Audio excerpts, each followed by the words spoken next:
Welcome to Education in Focus. I'm your host, Eliana Kernodle. With the victory of Republican candidate and former President Donald Trump for President of the United States, his campaign positions on education will become focal points for parents, educators, and school leaders in the coming months and years. Joining me to discuss this is Chalkboard News editor Brennan Clary. Brennan, Trump has taken some strong stances on education. What are they? Yeah, probably the strongest one, the one that I see the most often in education circles, is that he said he would abolish the United States Department of Education.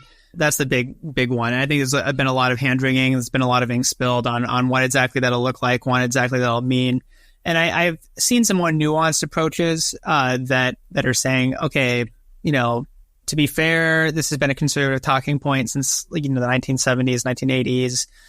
He's not the first one to say we need to abolish the Department of Education. Has it ever happened yet? No. So I think, and, he was in office before. He said a lot of strong things, leading up to that too. And that portion of the federal government came through unscathed. So I do think that there is some nuance that we need to take when we approach this, right? Of thinking about that sort of historical context, thinking about a previous administration under Trump. But, he did say that he would do it. I think that, at the very least, you can expect some changes. And I think too, Frederick Hess, who's a senior fellow and director of education policy studies at the American Enterprise Institute, he said Trump couldn't really dismantle the Department of Education through executive order. It wouldn't be as easy as taking a pen out and saying okay, it's gone. I'm getting rid of it. So he would have to use legislation. And, unless the Republicans abolish the filibuster, they need the House majority and 60 votes in the Senate to make such a move. The House of Representatives is still up for grabs. So as of this recording on Tuesday, there's still a number of seats that are undecided and we're waiting on results for those.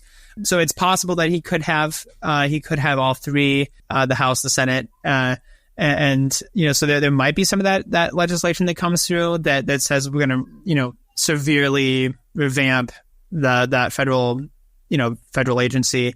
But I think it's safe to say you can see that there's going to be some changes coming. There might be some big drastic cuts. Also, in terms of policy, one of the big things that Trump is pushing is school choice measures. Right, we've seen a lot of conservative states having those kinds of fights. Like Texas, for example, there was a lot of back and forth between Governor Abbott and then Republicans from predominantly rural areas in Texas, where they oppose school choice measures because that would generally mean, in their view, that would mean less money going to their traditional public school. And that's sometimes one of the largest employers, right, in a small rural town. So there's a lot of backlash from those communities for Republicans who would be in favor of school choice. So Republicans were saying, I'm not going to vote for school choice measures in the Texas legislature.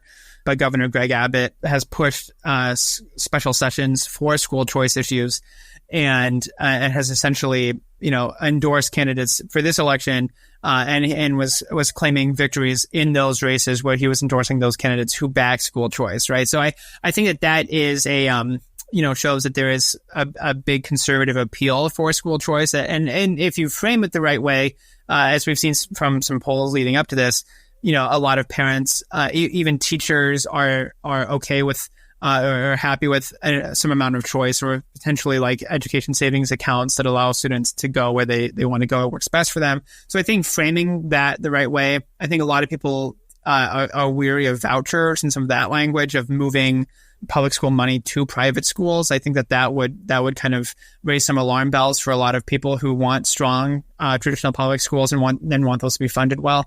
But that's a big thing that the Trump administration has said and is in the Republican platform. There's also a lot of hand-wringing I see about Project 2025. That's a sort of blueprint for the next conservative administration that was released several months ago, I think.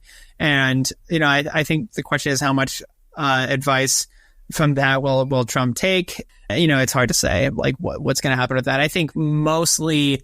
I think that can lay out, okay, here's our grand vision. Again, there's often a grand vision, and then in reality, here's what we can get done. Here is what the political force behind it is. So I think Project 2025 is more like a wish list from some of these advocacy organizations that are very conservative, rather than like, here's how you do it, step A, step B, step C.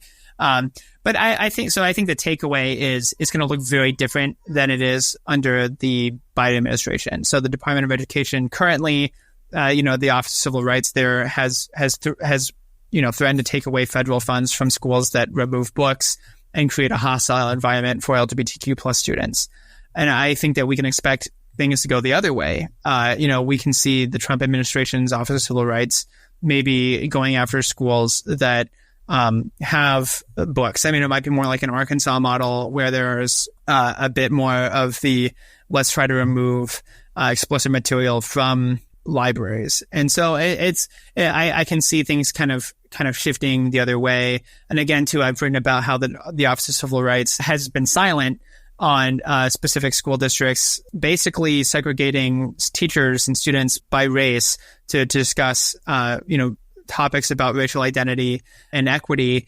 And, I can see the Department of Education, changing a lot on its positions on those kinds of things and saying like, that's not allowed. We're going to investigate, and sort of that enforcement arm. I can see that being more of a tool, for, what is traditionally, Republican or conservative leaning sort of agenda. You have to ask the question of like, is the Department of Education more useful in its current state, but can be kind of used for these ends, or is it better to be gone and have sort of a smaller government approach? So it's a very interesting question. I think that, we're going to have to see who's in charge of it, or how who's in charge of the House and the Senate as well.